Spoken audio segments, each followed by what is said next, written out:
Hoy voy a hablaros del dolor y voy a hablaros del dolor desde un lugar de esperanza.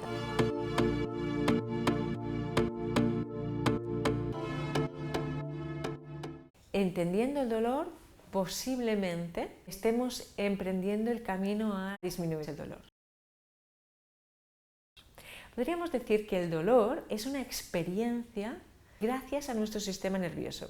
Es decir, si nuestro sistema nervioso está por otra cosa o no está funcionando bien, el dolor va a ser una experiencia mal gestionada, mal reconocida. Algunos dolores cursan sin daño. ¿Qué quiere decir eso? Que puedo tener un dolor, por ejemplo, en un miembro que ha sido amputado. Le llaman síndrome del miembro fantasma y básicamente sería imposible que me duela un pie que ya no tengo. Hay daños, en cambio, que no tienen dolores asociados. Yo puedo tener un pinzamiento en algún nervio o puedo tener una hernia en algún disco y no tener ningún síntoma. Y en cambio me hacen una prueba y aparece ahí que tengo una hernia. Eso también es bastante típico que pase. Es decir, que dolor y daño no siempre están relacionados. ¿Y cómo funciona todo esto?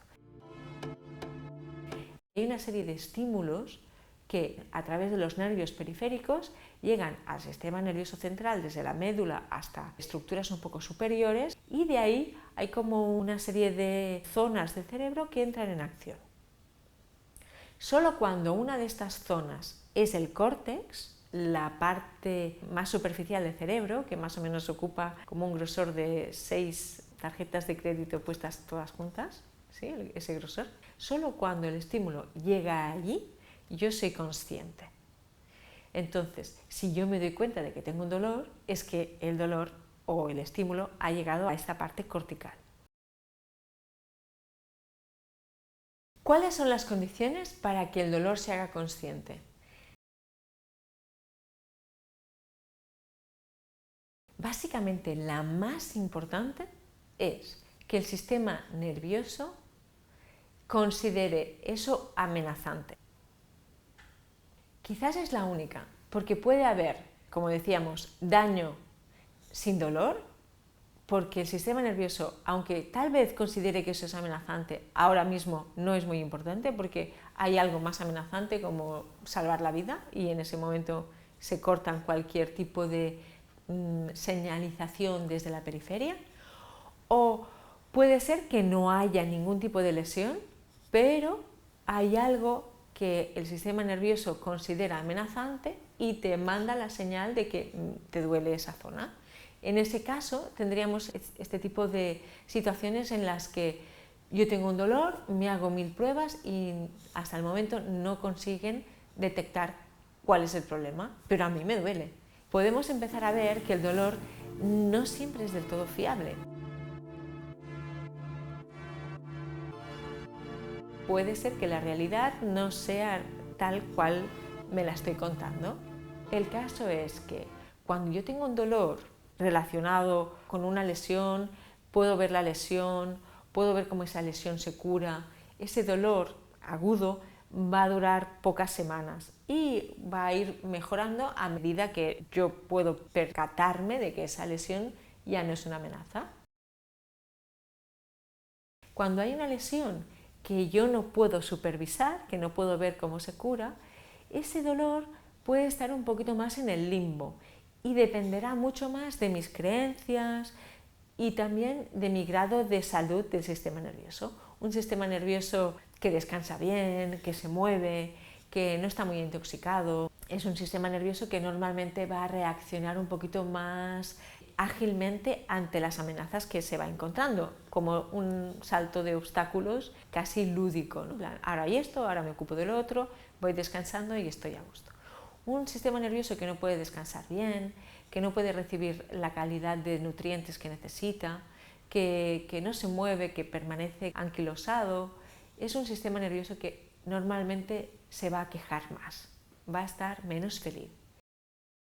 Para contrarrestar el dolor necesitamos, por una parte, entender si realmente nos tenemos que alarmar o no, ver que cuando un dolor lleva 3, 6 años en nuestros cuerpos, posiblemente ese dolor va a ser mucho más emocional, va a tener una carga de tristeza o de desánimo por ese dolor y posiblemente va a tener menos relación con el daño. Ese dolor aumentado va a generar una mala relación con la zona que me duele. Es decir, aunque la noto mucho, no la sabría describir del todo bien. Podría describir el dolor. Tal vez el dolor ocupa mucho territorio en mi atención el día a día, pero la región doliente queda un poco difuminada. Y eso nos da una pista. Cuando hay dolor, hay poco mapa de esa zona en concreto. Recuperar ese mapa me ayuda a minimizar el dolor. Generar un poco más de felicidad en mi sistema nervioso me ayuda a rebajar un poco la sensación de angustia en el dolor.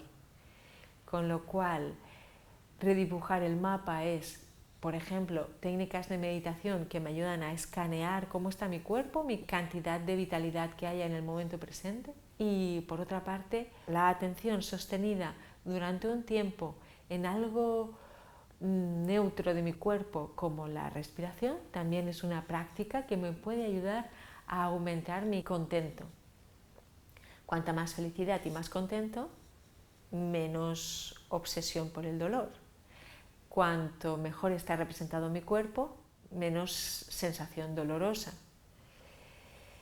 Cambiar los hábitos a hábitos más saludables es fácil de decir y bastante difícil de hacer. Y por lo tanto, a veces hemos de empezar con lo mínimo, comportamientos mínimos cruciales que me encaminen hacia ese estilo de vida que realmente quiero para mí. Y empezar de a poquito y empezar con alguien. A veces estar en grupo para hacer cambios de hábito me ayudará porque el grupo me sostiene cuando flaqueo.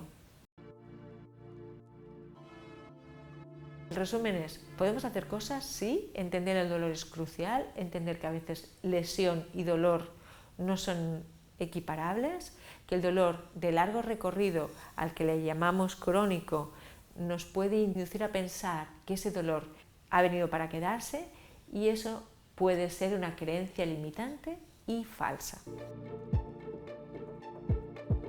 Podemos salir de dolores crónicos si ayudamos al cerebro a entender que eso no es una alarma.